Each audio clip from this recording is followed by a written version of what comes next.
한국은 항공기 개발 기술은 이제 세계 최정상급에 도달해서 국산 전투기가 폴란드와 이집트에 수출되고 있다. 이것만 해도 굉장한 도약이다. 그러나 진정한 실력은 전투기 엔진의 국산화에서 나온다.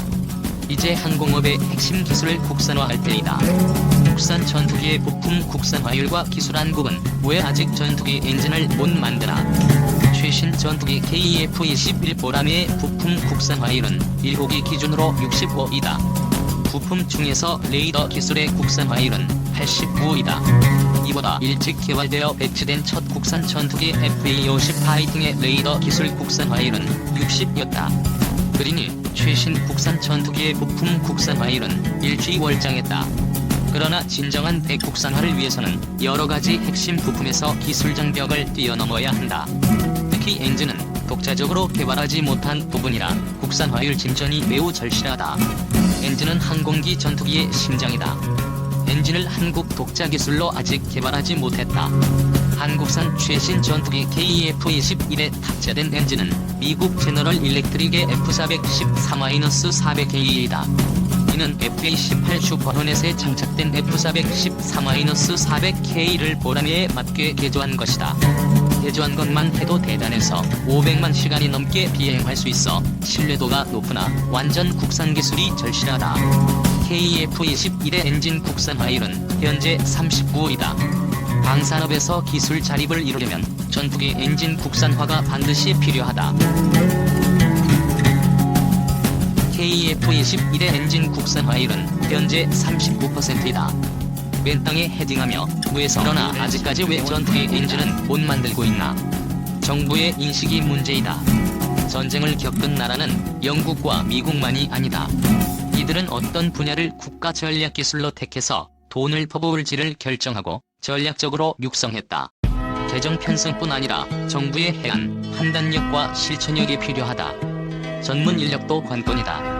국내에서 항공기 엔진을 개발하는 전문 인력은 200명에 불과하다.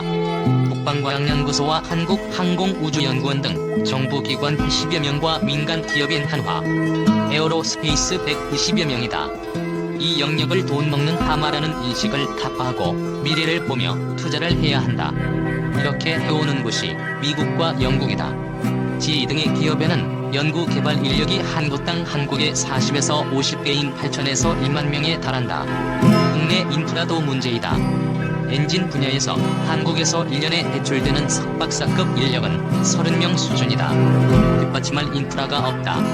국내 역점 사업인 반도체 분야와 비교하면 전혀 눈에 띄지 않는 수준이고 구석에 박힌 사안이다.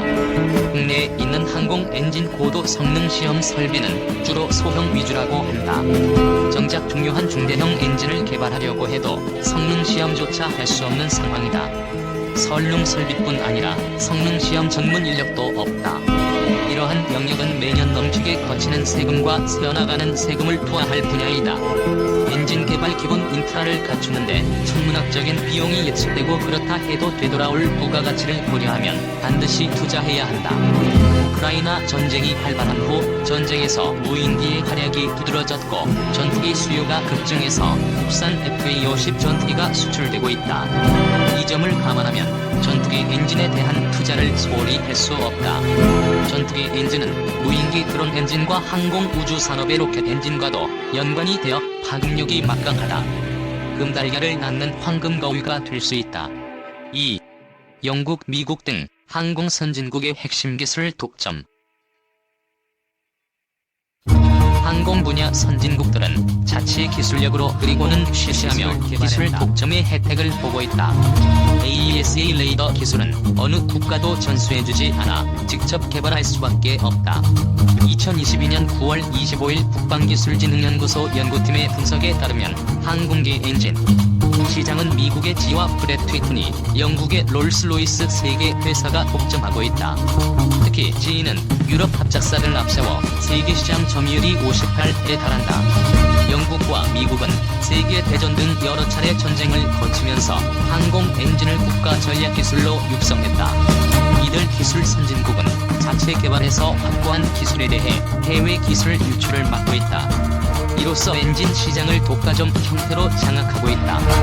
일본과 중국도 정부 예산을 고성능 첨단 기술에 투입하고 있다. 첨단 전투기 엔진 국산화의 중요한 것은 인식과 무엇보다 돈이다. 2차 세계대전을 일으킨 전범국 일본과 미국 타도를 외치는 중국 정부는 이 분야에 정부 예산을 막대하게 투입하고 있다. 국방기술진흥연구소 연구팀의 제안. 전투기 엔진 국산화는 국가안보와 직결된 분야이다. 국방기술진흥연구소 연구팀은 컨트롤타워로 국방과학기술위원회를 추천한다. 또한 방위사업청에는 실무조직인 첨단 항공 엔진 사업단을 만드는 방안을 조언한다. 국기원 연구팀은 또한 민관군 합동 항공 엔진 협의체를 구성해 전문 인력 양성 전략 수립이 필요하다고 말한다. 1차 목표로 해외 엔진 제조사 대비 20%, 즉 항공 엔진 연구 개발 인력을 800에서 1000명 수준으로 키우는 방안을 제시했다. KF-21와 2호 첫 시험 비행 성공. 2022년 11월 10일 한국형 초음속 전투기 KF-21 보람의 2호기가 첫 시험 비행에 성공했다. 방위산업청은 KF-21 CJ 2호기가 오전 9시 49분에 이륙한 뒤 10시 24분에 착륙했다고 보고했다. KF-21의 CJ 1호기는 2022년 7월 19일 초도 비행에 성공한 바 있다. 이어 이번에 2호기도 첫 비행에 성공함에 따라 한국형 전투기 KF-21의 원활한 성능 검증을 이어졌다. 보람의 1호기와 2호기 모두 비행한 신태범 수석조종사는 최종 안전성 위주의 비행이었고 비행 특성은 1호기와 유사하여 비행에 용이했다고 말했다. KF-21의 CJ 3호에서 6호기는 지상시험과 비행시험 준비를 마치는 대로 2022년 12월 말부터 2023년 전반기에 순차적으로 비행시험에 착수할 계획이다.